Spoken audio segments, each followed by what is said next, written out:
If there's ever a reminder of time, it's here.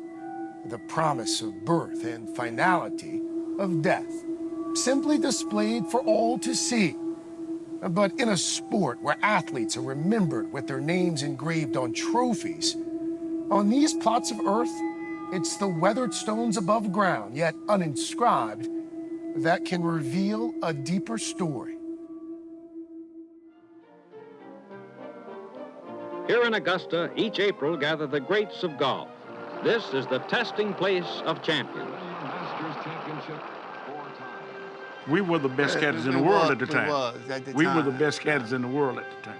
And a lot of the black caddies came from off the hill, what we call Sand Hill. The neighborhood of Sand Hills is a historically black community in Augusta, Georgia. For those who grew up there, the courses across the fence line represented a path of upward mobility and possibility, despite living in a segregated town. We had nowhere to play. With no golf course that would allow black people to play golf. Not even yet. They could walk next door to Augusta Country Club and learn how to caddy and make money. You graduate, you learn over here, and you get good enough to go across the street. And that's when you got the chance to go to Augusta National. And when I got to Augusta National, I thought I was in golf heaven. I'd never seen nothing like it before. My mom and dad, they worked at King Mill back at the time, and they were only making $15 or $20 a week. And if you got a good bag at Augusta National, you might get $20 that day. Proving oneself was essential to keeping the job. The best way to learn was from the godfather, Willie Stokes, simply referred to as Pappy. Pappy was the grandfather of all of us. He taught us all how to caddy. I mean, he knew that golf course almost by every blade of grass.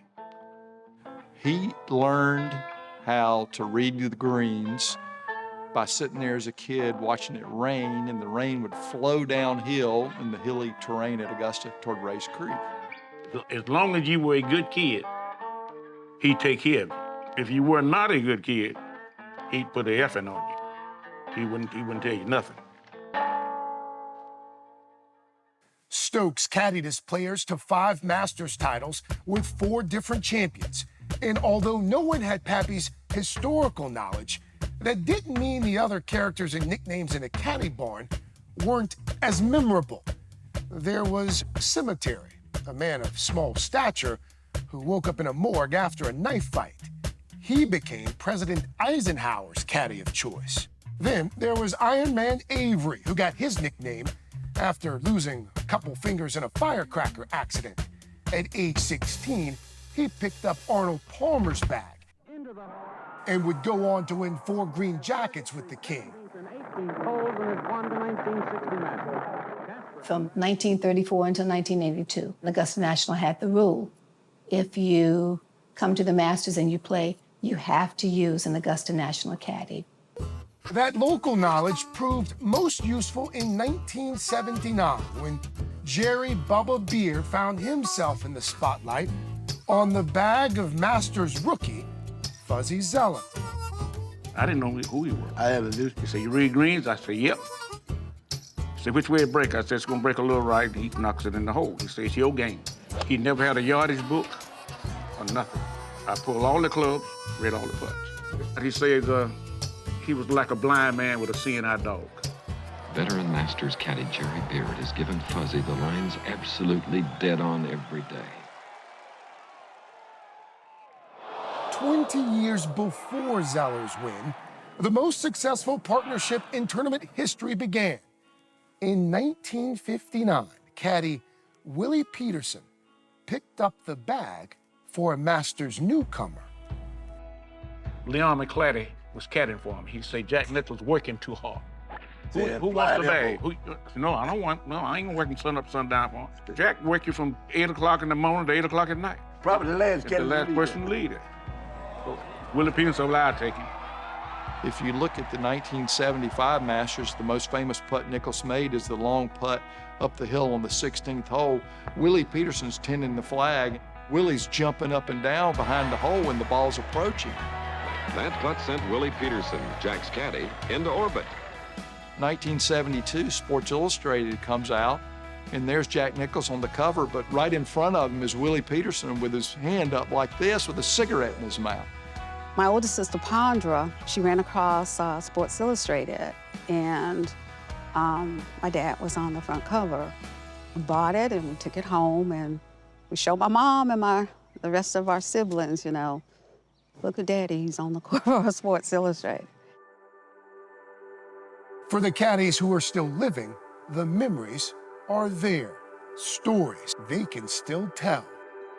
But for those who have passed, like Vanessa Peterson's father, Willie, the notion of being remembered was missing. You could go to where he was buried, but there was no marker. Everybody knows about Hogan's legacy, Nicklaus's legacy, Palmer's legacy, but buried in Augusta, in downtown Augusta, are the caddies that were so instrumental to them winning. You don't remember them if they don't have a marker and have the inscription on there of what they did or when they won the Masters.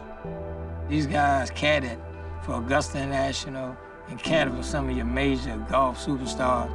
For them, even just to be buried out of headstone is just, you know, that just hits me hard in the gut. The storyline of these old Augusta National caddies is something that should not be forgotten. In 2018, writer and filmmaker Ward Clayton discovered that Arnold Palmer's longtime caddy, Ironman Avery, was buried in an unmarked grave. After raising money from the community and the Palmer family, they were able to remedy it. And in 2020, once Jack Nicklaus found out about his caddy, Willie Peterson, also not having a marked grave, the six-time Masters champion was determined to help.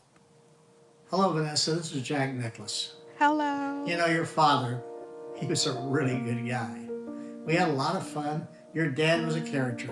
It just came to my attention recently that your father does not have a headstone there where he passed in Augusta. And that's a shame. And I'll take care of that personally. I'm happy to do that. Willie Peterson was not only a good guy, but a good friend. Hope our paths cross one of these days, Vanessa. Good luck. Thank you. Oh, that was really sweet. Among the trophy raises and celebrations on golf's greatest stage were the men who carried a weight much heavier than the clubs on their shoulders, all while wearing a name that was never their own on their backs. And now, along with their own accomplishments, their lives and their names can be remembered forever.